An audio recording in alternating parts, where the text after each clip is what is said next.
Armoire makes getting dressed easy.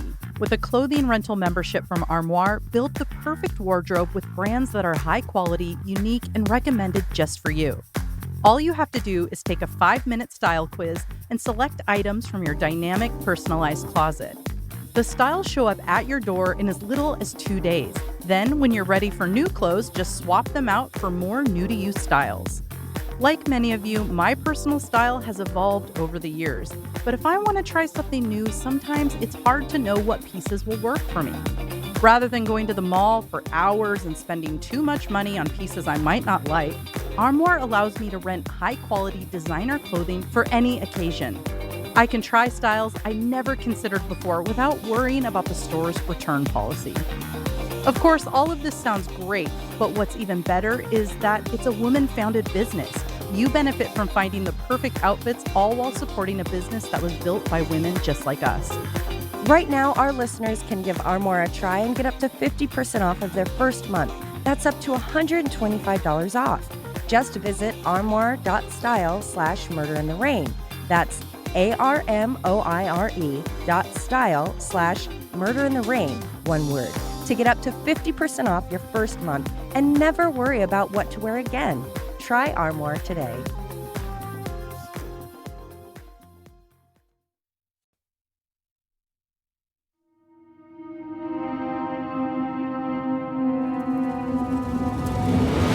This is Murder in the Rain, where each week Emily Rowney, Alicia Holland, and Josh McCullough tell true crime stories of the Pacific Northwest. Murder in the Rain contains graphic content. Listener discretion is advised.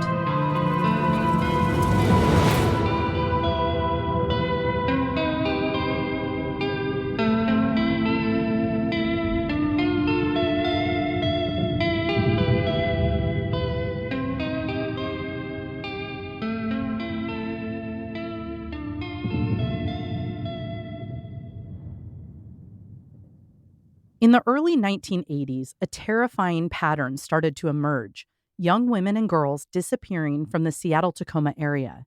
It would take a little over 2 years for most people to realize the severity of the pattern. When multiple bodies of strangled females were discovered in the Green River and surrounding forests, the media put the population on high alert. There was a prolific serial killer here in the Pacific Northwest. This week on Murder in the Rain, we revisit the case of the Green River Killer in preparation for next week's discussion with Nick Edwards, one half of the dynamic duo who hosts the popular podcast True Crime Garage. In July of 1982, 2 young boys riding their bikes over the Meeker Street Bridge, which stretched across the Green River just outside of Kent, made a terrifying discovery: the nude body of a girl floating in the water.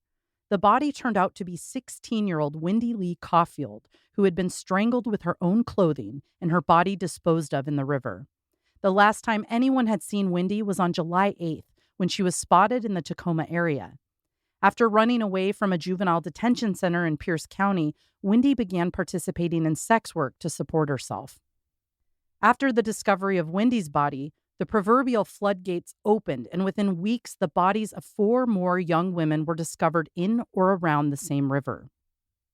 4 weeks after the discovery of Wendy's body, a worker at a Kent, Washington slaughterhouse found a body of a woman floating in the Green River. She had been strangled. Her name was Deborah Bonner. 23-year-old Deborah was last seen at a motel on Pacific Highway South on July 25th. She had been working as a sex worker. 3 days later, the partially nude body of 31-year-old Marcia Chapman was discovered in the shallow waters of the Green River. Marcia was a single mom with 3 children. It was hard for her to find a traditional job to pay the bills, so she started participating in sex work to support her family. The medical examiner who was at the scene estimated that Marcia had been in the river for about a week. Next to Marcia's body was another partially nude body, that of 17-year-old Cynthia Hines. After running away from home in Seattle several times and associating with questionable people, Cynthia was attempting to turn her life around. She was working as a cook in a barbecue restaurant in South Seattle. On August 11th, she was last seen leaving the restaurant after her shift. She had likely been abducted or willingly went with someone who murdered her fairly quickly, because according to the medical examiner, she had been in the water for multiple days. As investigators continued searching the area, they made yet another discovery: the body of 16-year-old Opal Mills laying face down in the undergrowth near the river. She was partially dressed with her own blue pants tied around her neck. Opal had dropped out of school as a teen, but had recently started a continuation school. The last time anyone heard from her was when her brother spoke to her on the phone on August 12th. That's when Opal told him she had an upcoming job with her friend Cynthia Hines. They were going to be painting together, likely houses. According to the medical examiner, Opal's body showed early signs of rigor mortis, which wears off in about 24 hours, indicating that she had likely only been dead about a day or two prior to discovery. During their autopsies, it was discovered that Marcia, Cynthia, and Opal were all strangled to death and had semen present in their bodies. Samples were taken and saved for future analysis because at the time there really wasn't much that could be learned from them. The cluster of bodies discovered in August were shockingly similar to Wendy and Deborah's bodies, and this prompted authorities to take action. It was clear that all of these women were likely killed by the same man. They had similar backgrounds, either runaways or sex workers. They were from similar areas, and at least two of them had known each other. On August 16, 1982, the Green River Task Force was assembled. The task force included detectives, forensic experts, local and state police officers, and the FBI. It became one of the largest and most expensive serial killer investigations in U.S. history. A notable person who was pulled into the investigation was FBI Special Agent John E. Douglas. Douglas was asked to develop a profile of the killer. In his profile, he described the following: the killer targeted street people and sex workers. He wasn't so much searching for a specific age or race. That didn't matter to him. These were more victims of opportunity. It's possible the killer pretended he was a police officer. He never felt remorse. He thought he was doing a service by ridding the world of these people. He doesn't want his victims to be found. He either worked, hunted, or fished near the river. He was likely an outdoorsman, someone in shape with a physical job. He wasn't meticulous or neat. He was probably a beer drinker or a smoker, or both. It's likely his vehicle was over 3 years old so that it blends in. It's not so old that it stands out, but it's not shiny and new to draw attention. His psychological history includes being raised by a single mom, difficulty in school. He maybe even dropped out of high school.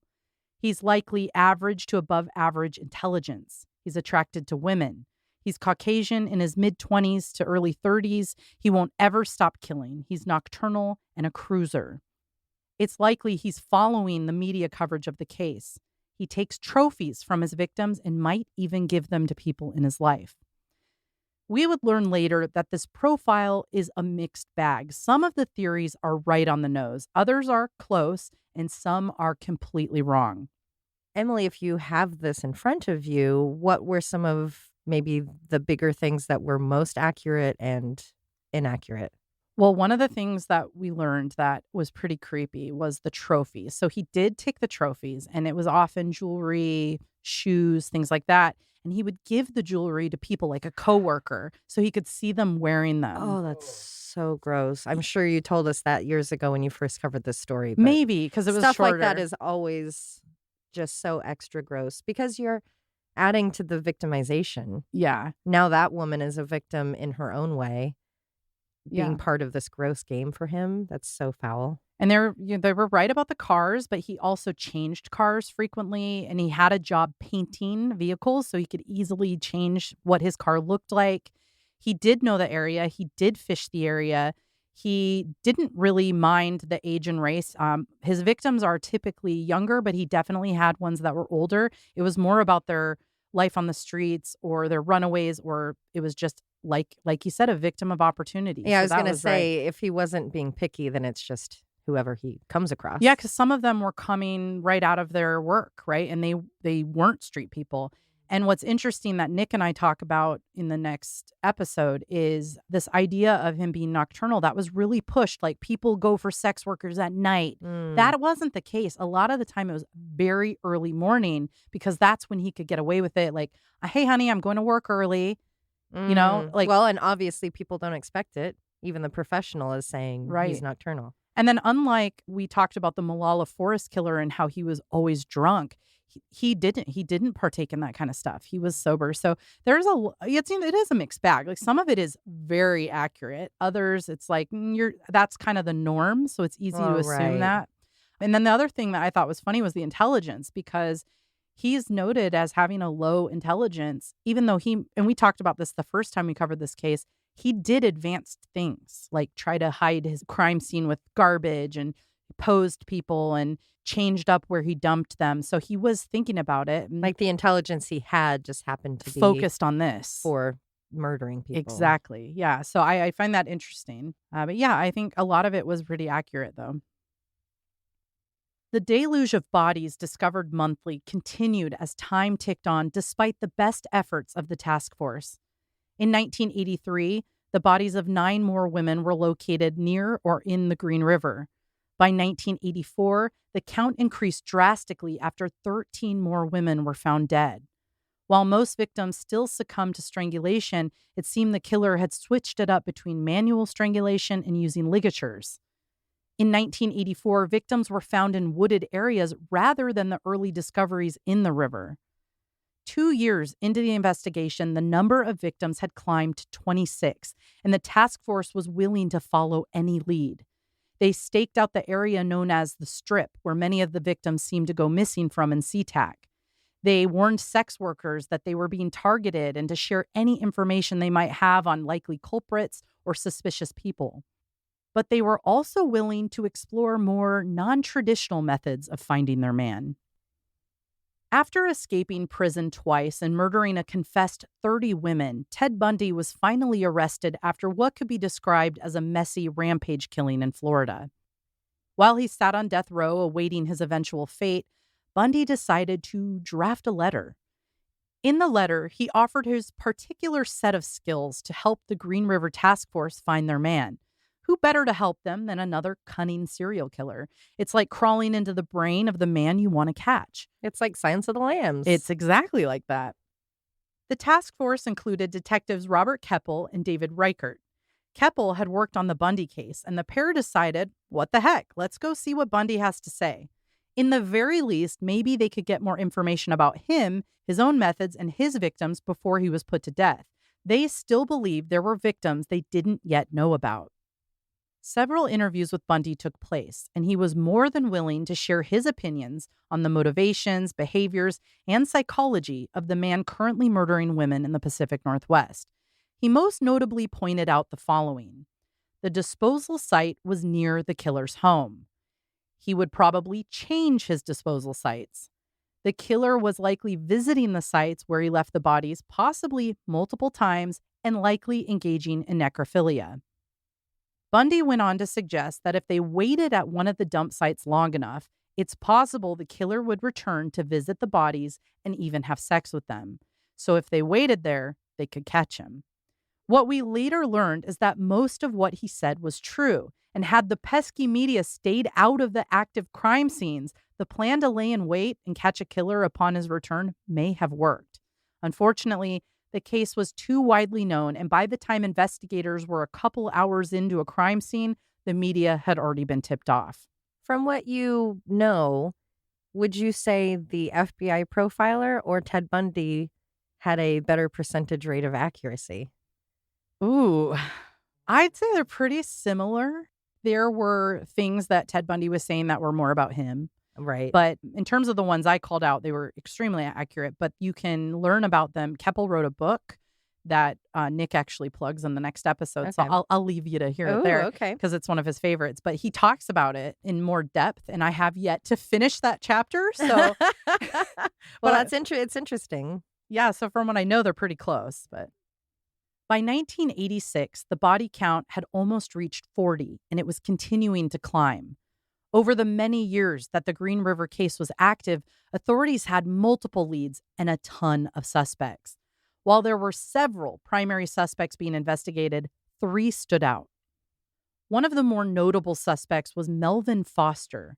The married 5 times 43-year-old Melvin Wayne Foster was an unemployed cab driver when he came into the spotlight. In September of 1982, Melvin went to the police with information on some of the victims whom he knew from driving them around in his cab. He also decided it was an appropriate time to offer suggestions on the psychology of the perpetrator. Thanks to a few classes he took in college, he thought his perspective might help police, which I love. Yeah. I just love that. Hey, guys. Listen, I have a podcast, so I'm pretty sure I can help you solve this murder, okay? So what he ended up doing was providing the names of other cab drivers who may have been involved in the murders. So I mean, two birds, one stone. Like, let's catch a killer and let's get rid of my competition.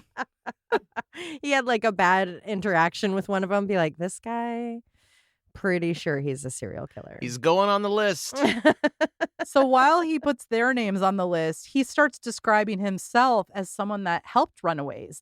He helped them in exchange for sexual favors instead of money for their cab fare. So, and I'll remind you, most of these at this point are teenagers. I was just going to say, weren't they all quite young? Quite young. Now, the information he shared on the other cabbies and his own helpful nature actually helped line him up as one of the primary suspects. After all, he fit the FBI psychological profile pretty darn well. On September 20th, he failed a polygraph test. The other cab drivers that he told on, who were brought in for questioning, passed theirs. Melvin allowed police to search his house, which was roughly 50 miles from the SeaTac Strip. Authorities even placed hidden cameras in his home, which is kind of questionable. Yeah, and horrifying. But also, if you really truly believe that he's the guy, I mean, they were willing to do anything. I feel like it's in movies a lot where the perpetrator is going to put themselves into the scene somehow. They're going to infiltrate, like they said, going back to the scene. And being in the media. This is kind of that same idea. Of, it is. Let me help. Hi, I know you didn't ask. He was very involved. Like, clearly he had been reading about the case every day. And so he was like, red flag, just walked in here and offered his services.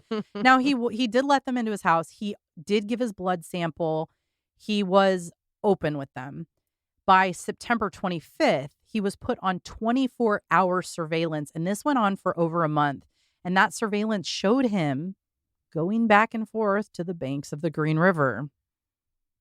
When Foster decided to sell his car, he sold it unknowingly to an undercover police officer who paid cash and took the car to be searched for evidence alongside the blood samples from Melvin and anything else they found in his home worth taking and looking into.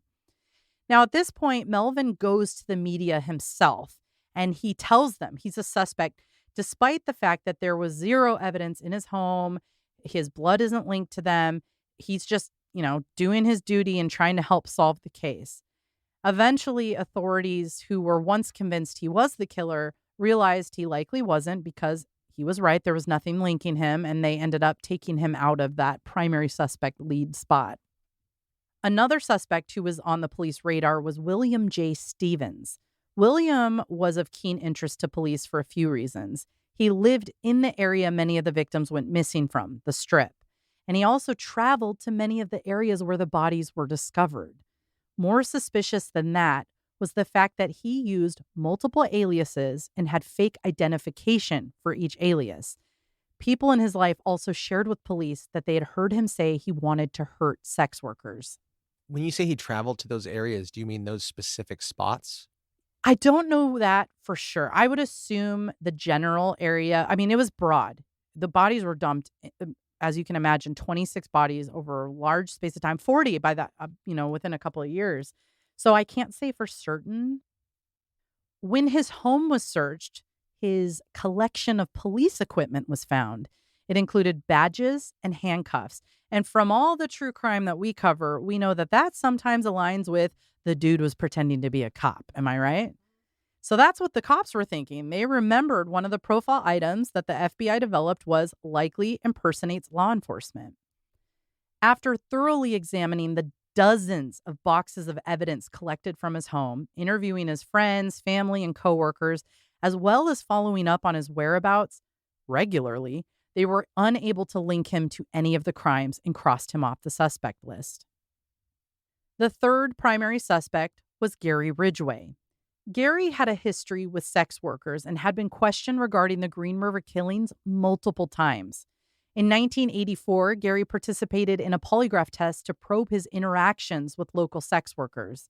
During the test, he was asked if he killed any women, which he denied, and he passed the test.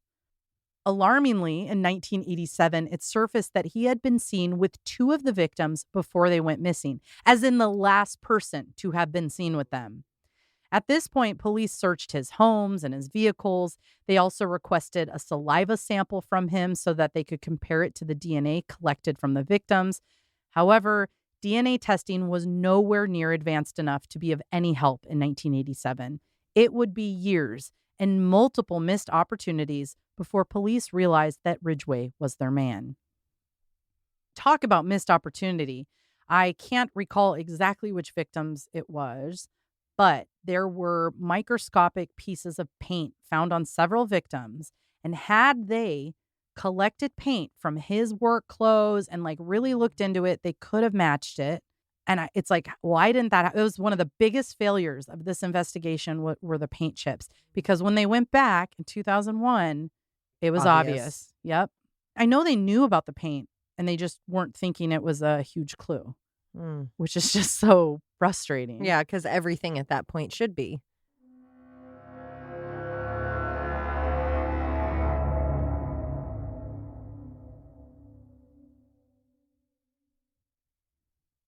Gary Leon Ridgway was born February 18th, 1949 in Salt Lake City, Utah.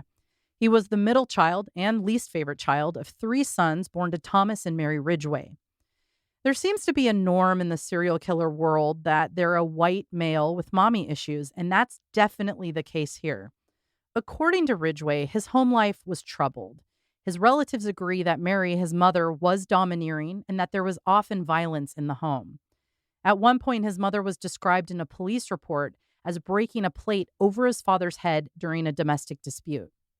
Gary's father, a bus driver and part-time mortuary worker, often complained about sex workers to his children and even told Gary stories about a coworker at the mortuary who was a necrophiliac and really took advantage of the job perks, customers who can't speak or move. He's telling his kid that? This is a family member? Who is this? Yeah, his dad was telling Gary about his coworker who did that as he is a kid, teenager. You mean how his dad was doing that? I know. So this guy at work, isn't that weird? Do you think that's weird, or would you still love him? Would you still love him? Gary had a bedwetting problem until the age of 13. He claims his mother would wash his genitals after he did it each time, oftentimes while wearing revealing clothing. I'm thinking like pajamas, probably. He told investigators that this contributed to him having conflicting feelings of anger and attraction towards his mother, and that he often fantasized about killing her. When watching interviews of Gary describing this, that is, if you can stay awake during the monotone drawl that he has, you'll be screaming Oedipus complex at the top of your lungs. Oedipus is Greek mythology about a mythical king who heard a prophecy, and even with steps taken to prevent that prophecy being fulfilled, he accidentally killed his father and married his mother, fulfilling the prophecy which brought disaster upon them. The term Oedipus complex comes from this story and was presented by Freud. It's a theory that at a young age, typically 4 years old, a complex mix of emotions in a child can turn into an unconscious sexual desire for a parent. Ew. Yeah. What were once small signs that hinted at his future began to grow into an increasingly larger problem when he was 16. Think a neon sign that says, "I'm going to be a killer," flashing above his head. According to Gary, he led a 6-year-old boy into the woods and stabbed him through the ribs, nearly killing him, but luckily the boy survived. When the boy asked why he did that, he said it was because he wanted to know what it felt like to kill someone. Now, I don't know if there was any evidence that this actually happened. And despite his regular fighting with boys at school and his questionable home life, he didn't have any juvenile criminal record. So I don't know if that's true or if he there was would have just been something. The kid would have gone to the embellishing. hospital. Yeah. Yeah. But that still kind of talks about his psychology. If he didn't Mhm. do it, he was at least thinking about doing it. Mhm. Gary had multiple failed marriages. He married his first wife, Claudia Craig, directly out of high school in 1970. He went off to the Navy, ultimately ending up in the final years of Vietnam. Both parties in the marriage stepped out on each other. Gary frequented sex workers while in Vietnam, and his wife had an emotional affair at home. He didn't take that news well. He felt betrayed and angry and even referred to her as a whore. Needless to say, their marriage was short-lived and their divorce finalized in 1972. He married again in 1973 to a woman named Marsha Lorraine Brown. They eventually had a son together. His son definitely became an important person in his life, and also a pawn he used to manipulate during his murderous endeavors. During his marriage, Marsha described him as having an insatiable sex drive. He tried to have sex with her sometimes 7 to 8 times per day. And this was often in public places like parks and in the woods. Investigators noted that Gary even brought his wife to some of the wooded locations that would eventually be where his victims were found. The pair got divorced in 1981. Towards the end of their relationship, Gary was arrested for choking a sex worker. This was in 1980. No charges were brought against him because he told police that the reason he choked her was because she had bitten him. And I like to imagine it was his penis that she bit. Oh, yeah. Now, the next year, he was arrested for solicitation. Gary married Judith Mawson in 1988, a few years after he swept her off her feet, making her fall in love again after a failed marriage. They were together for 13 years. She described him in a Daily Mail article as the perfect husband, one who made her smile every single day. They divorced in 2002 after he was identified as the Green River Killer and arrested for multiple murders. Nearly a decade after police searched Gary Ridgway's homes, cars, collected his DNA testing was finally advanced enough to offer assistance in the case. As a reminder, the Green River Killer was known to be active since at least 1982, if not earlier. By 2001, the case had been active for 19 years. Luckily, new techniques in forensic science were available and evidence was re-examined. The advances made were 2 new modes of DNA analysis, the polymerase chain reaction test, or PCR, and the short tandem repeat test, also known as STR. When used together, these tests allow scientists to copy very short portions of DNA. This is helpful when you only have small amounts of DNA, or like in this case, you're throwing up a Hail Mary in the hopes that old evidence can shed new light. DNA from semen found on 4 of his victims was compared to Gary Ridgway's saliva sample and proved to be a match. Now, this was pretty amazing because in one of those cases, they actually went back through the evidence and found sperm clinging to a single pubic hair. I never thought I would find those words so exciting. Wow. Isn't that crazy? Yeah. All those years to go back and be able to comb that. And Just then that it doesn't break down even. It didn't break down because they were so meticulous about how they collected it. And Wow. then to have a test that could be so specific. It's just so cool. I love Wow. it. Science. Thanks to these matches, Gary Ridgway was officially arrested in November of 2001 and charged with the murders of Cynthia Hines, Marsha Chapman, Opal Mills, and Carol Ann Christensen. Carol was a 20-year-old waitress at a tavern in SeaTac. She was also a mother to a 5-year-old girl. The last time anyone saw Carol was when she was leaving work after her lunch break on May 3rd, 1983. She was supposed to come back for the rest of her shift and never returned. In April of 2003, Ridgway was officially charged with 3 additional murders: Wendy Lee Caulfield, Deborah Bonner, and Deborah Estes. 15-year-old Deborah Estes was last seen in SeaTac on September 20th, 1982, when she was spotted at a local hotel. Like some of the other girls, she was a runaway who was supporting herself with sex work. At the time in Washington, 2003, this type of case would have made you eligible for a death penalty, which we know from some of our other episodes was later voted against, and any death penalty sentence was commuted to a life sentence. But now with Ridgway up against it, there was a huge problem. After his arrest, he told investigators that he had likely murdered over 71 people, all of whom he had had sex with. Now, considering how many bodies they had already discovered, this was believable, and it was incredibly important to discover as many bodies and the identities of his victims as possible. So, in order to convince him to share more information about who he may have killed as well as where he dumped their bodies, a plea bargain was agreed on November 5th, 2003. In exchange for him agreeing to give, quote, complete, truthful, and candid information concerning the crimes he had committed in King County and answer all questions during interviews conducted by detectives or the prosecuting attorney, unquote, as well as pleading guilty to 48 charges of aggravated first-degree murder for the bodies they already discovered, his life would be spared and he would serve 48 life sentences consecutively without parole. So, a true life situation. He agreed, of course, and he did his best to help. In 2010, near a location where a body had previously been discovered, a skull was found in a ravine. It was eventually identified as 20-year-old Rebecca or Becky Marrero. The last time anyone saw Becky was on December 3rd, 1982. Her mother said she had received a phone call, asked her mother to watch her child, and then left the home and never returned.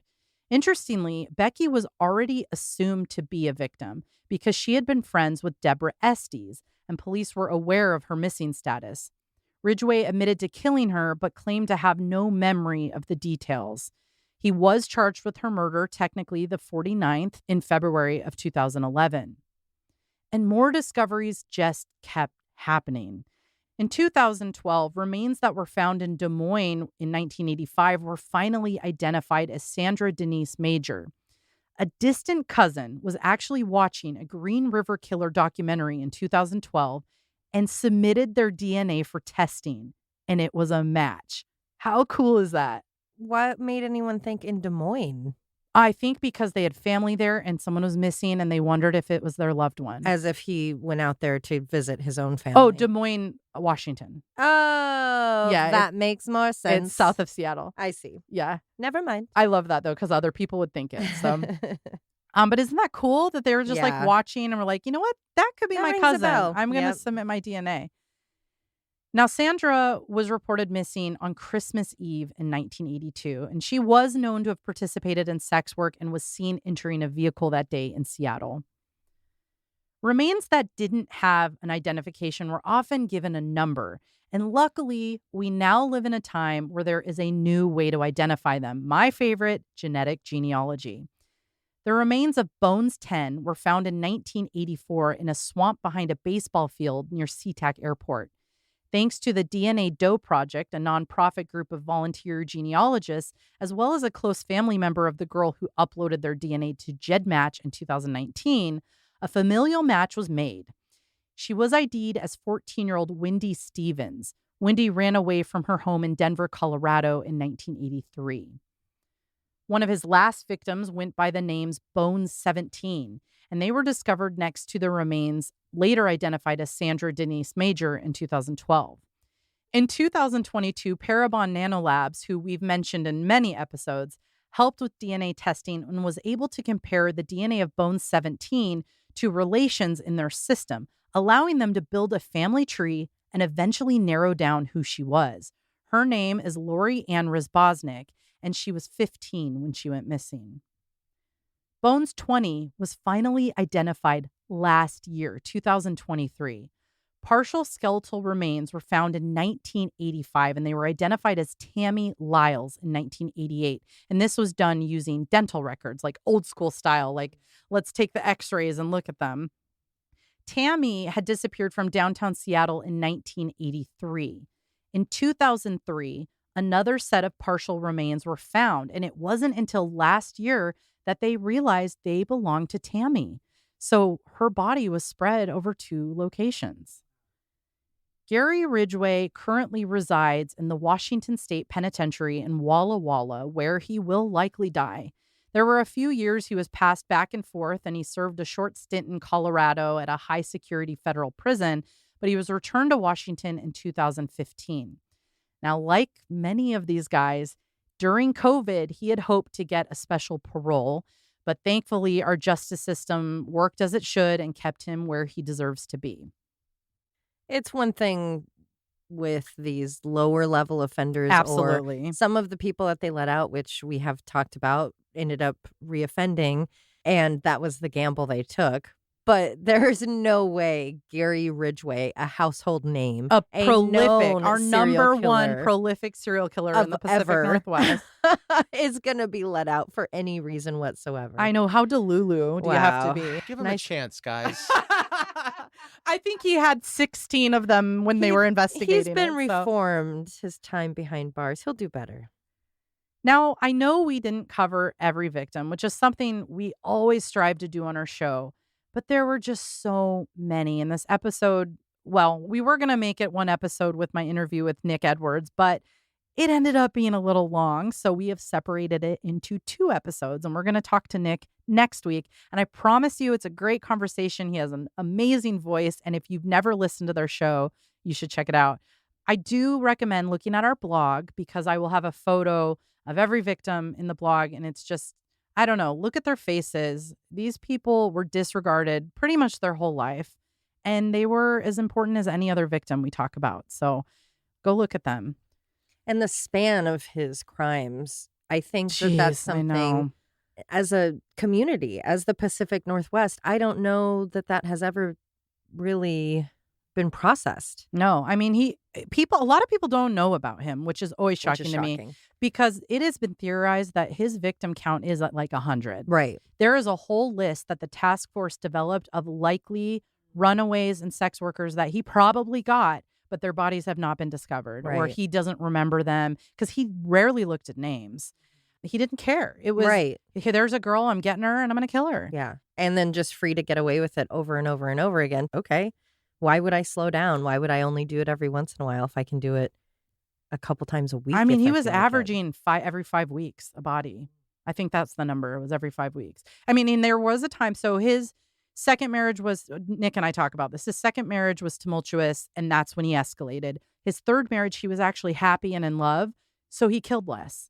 But then again, we don't know that for sure because we just haven't found the bodies. And Oregon is broad and expansive. Washington is broad and expansive, and he dipped into both. Well, actually, in a couple of episodes, I will be talking to a family member. I did a True Crime Tuesday and got an email from someone saying we're this person's family member. And there was such little information. I didn't even know family members' names. You know, I couldn't have found anyone.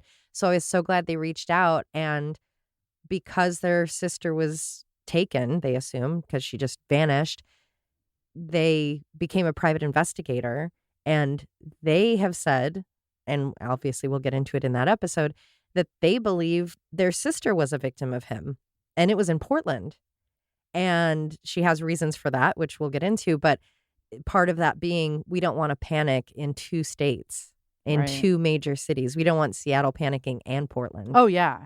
In their defense, I don't think he did it as often as some other, like I-5 killer, for instance. He was all over the place. Yeah. But no, I know, but just the idea of he's here now. Oh, yeah. You know, the boogeyman. It was already a terrible time. I mean, we had Bundy, we had Ridgway, we had I-5 killer. I mean, it was very prevalent here. Yeah. Like there are multiple serial killers active. Yeah. And you just think about that. Even if, let's say he only killed 26 people, that is such a huge ripple effect. 26 sets of parents. 26. 49 is what. Oh, 49 was the end. Ultimate, what he went to prison for is 49. Okay.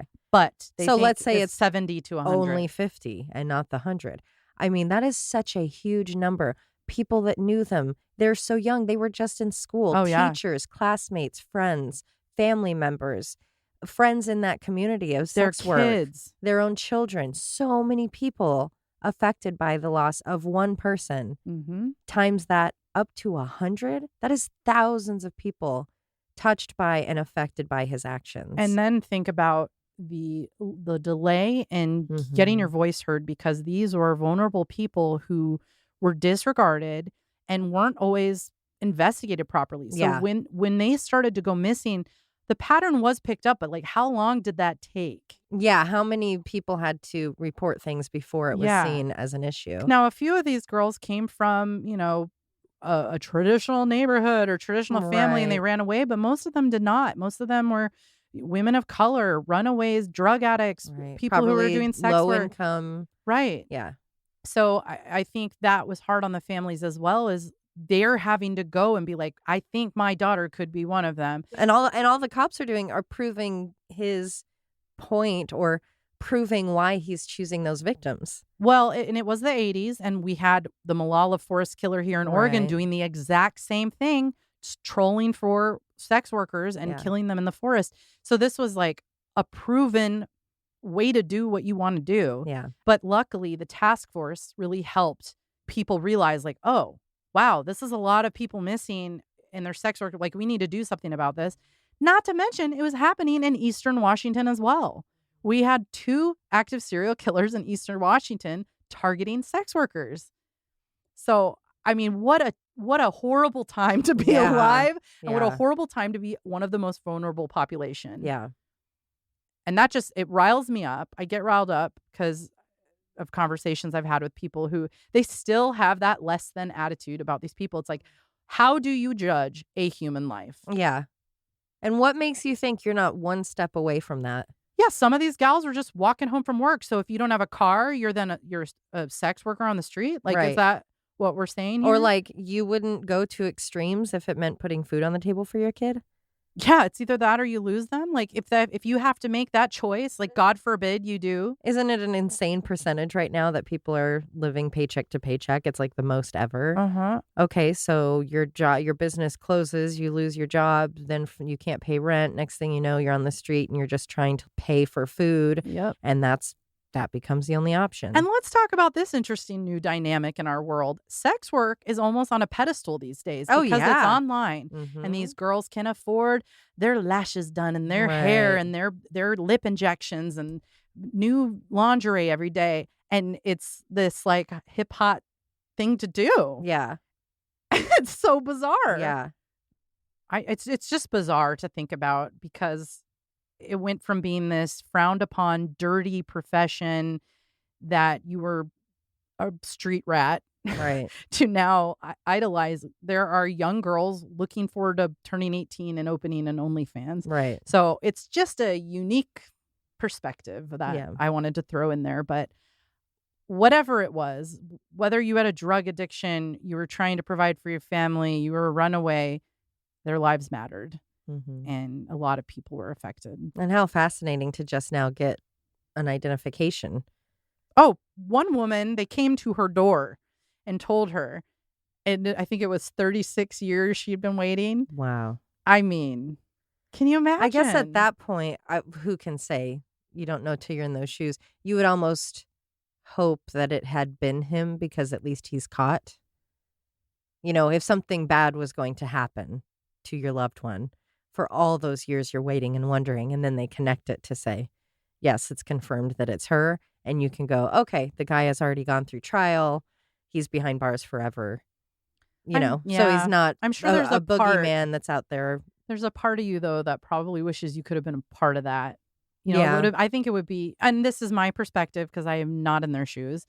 A part of that would be really healing, I think, to Mhm. see Have their name be part of it. and have them published in the paper, art Yeah. installed in Seattle about them. Like, a lot of stuff was done once he was caught that I think I would have wished I could have been a part of. But just knowing the truth, I think, is awesome. Well, I look forward to hearing your convo next week. It's so good. I'm really excited. Nick is amazing. I don't know if they've officially confirmed CrimeCon, but I am happy to tell you, lovely folks, we have, Woohoo! as of this week, we are I mean, confirmed. yeehaw. Yeehaw. We're going to Nashville in May. That's right. Join us if you want to meet us.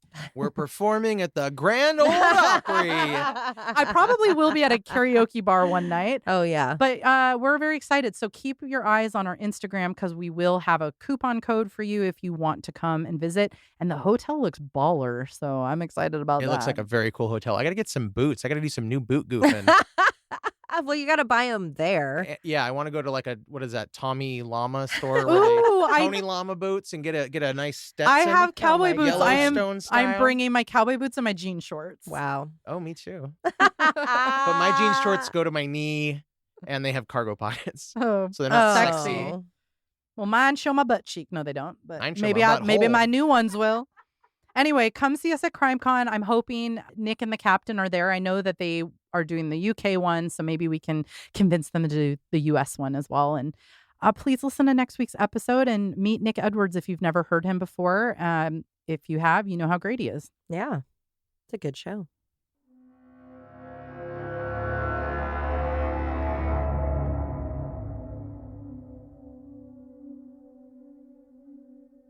Check. Yeah, there we go. Oh, that's I love your sound check. Thank you. That's actually his sex noise. Oh, because I'm on the wrong fucking internet. do it. Like a fucking idiot. Yeah. Oh, you'll love that book, Em. It's It's like a like a dissertation. school book Yeah. with stats and graphs. and- Oh, my favorite. You know how to talk dirty to me. When he said that, you should have said, "I love you." I should have, but I fucking panicked like a well, deer yeah, in headlights. understandably. That's just a shitty situation. That was terrible. Yeah. I love you, Daddy. Oh. Oh, but where did it go, motherfucker? This book is the data that this book contains. Very nice. Arrest conviction histories of violent crime and homicide cases by documentation status, Texas. Because I'm like, that's not appropriate. Oh, Maybe yeah. we can though. We'll see. We'll stuff it in the We'll bloopers. Stuff that joke right in the bloopers. Oh my God. You Can ruined it. imagine? I'm like, yeah, so I dated this guy. We went on 2 dates at his home. I got knocked up. So we decided to get married and just see what happens. The task force included detectives Robert Keppel and David Reichert. That's it. The task force included detectives Robert Keppel and David Reichert. Reichert? Did I say that right? Fuck. The task Are you me? The task force? I know, I'm having a hard time remembering. The task force included detectives Robert Keppel and, oh, did I say that wrong? No, I did. Keppel? Oh my God. Now you're mixing up which one. Okay. A notable person who was pulled into the investigation was FBI special. He's Special. He's very special. special agent? Not as special as Paul. I want him in my holes. Oh! I just made that up. Well, I'll be sure to mention it to him at CrimeCon 2024. Ooh, I'm tingly. This is my friend Emily. She would like you, Paul, to be in her holes. Murder in the Rain is a Cascade Media production, written, hosted, and edited by Josh McCullough, Emily Rowney, and Alicia Holland. Feel free to email us at murderintherain@gmail.com or through our website, murderintherain.com. For as little as $1 a month, you can subscribe on Patreon to get exclusive access to ad-free and older episodes. For only $5, you can access Patreon-exclusive episodes and content. For more of us, be sure to follow on all the socials, listen to Josh and Alicia on their other show, Always Be My Sisters, and follow Emily on TikTok at @M_murderintherain. And suck my balls.